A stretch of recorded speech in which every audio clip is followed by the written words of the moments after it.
Chapter 7. Asanas. As previously stated, the primary objective of this book is to reveal certain secret yogic practices that are not typically published in standard texts. It is advisable to study authoritative texts such as Patanjali's Yoga Sutras and Yogi Svatmarama's Hatha Yoga Pradipika, either in their original Sanskrit or through translations in other languages. Furthermore, it is essential to bear in mind that the guidance of an experienced guru is absolutely indispensable. 2. Nevertheless, since it is appropriate to engage in advanced spiritual practice, sadhana, while simultaneously practicing a few key asanas, I have outlined below the specific rules and instructions pertaining to certain postures. Padmasana, the lotus pose.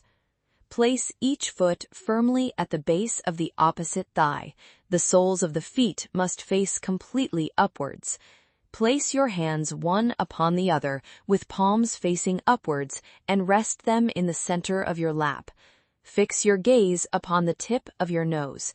Press your tongue against the roots of your upper front teeth. Press your chin firmly against your chest.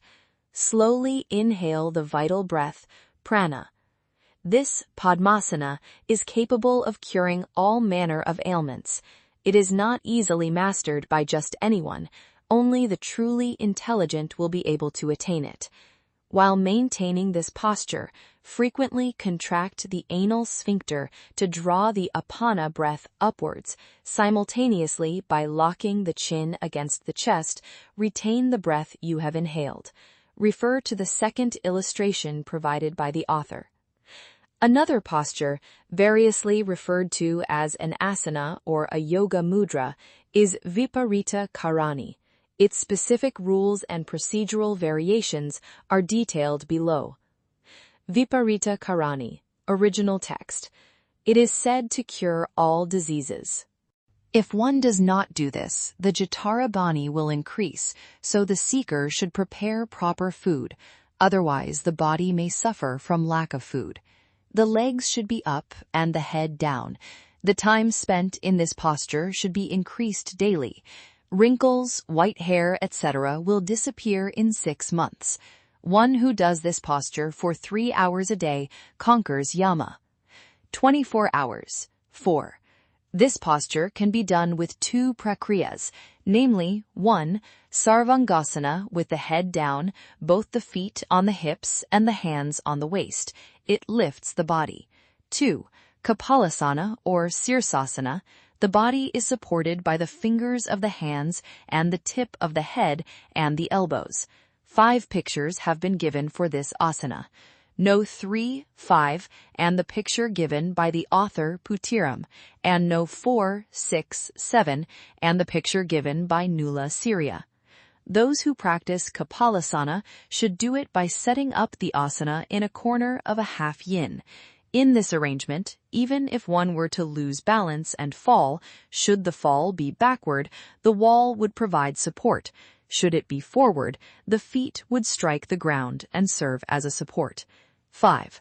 I have been practicing this Viparita Karani technique for over 30 years. In 1928, approximately 15 years after I had commenced practicing this asana, an incident occurred involving me. At that time, I was residing in New Delhi. One day, I received a letter from my friend, the late Ramachandra Rao Dabir, who lived in Tanjavur.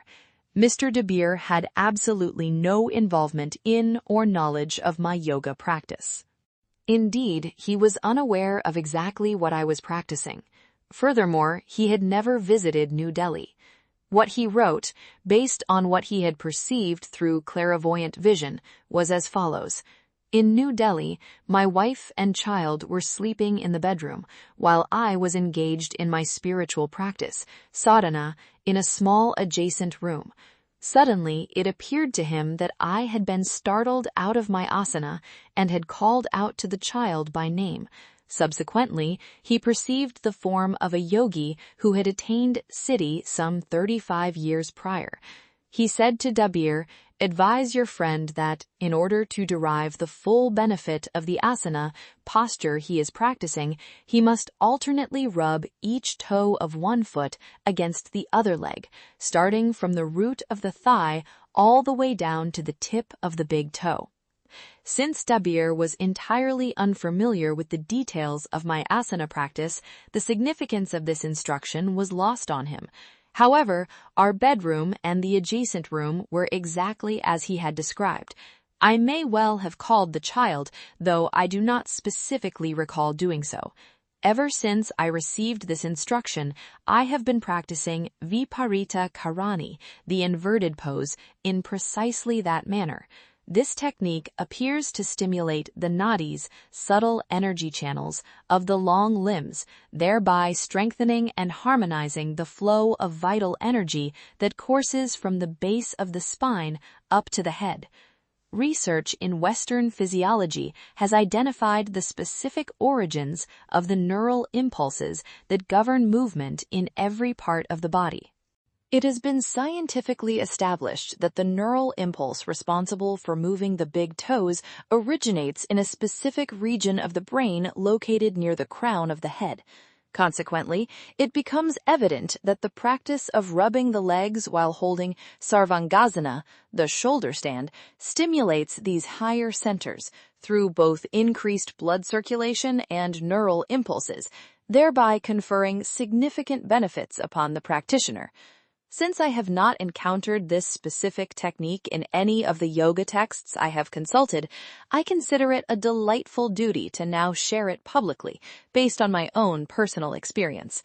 Some may dismiss this inverted posture as mere hatha yoga, the kind typically performed by acrobats. Nevertheless,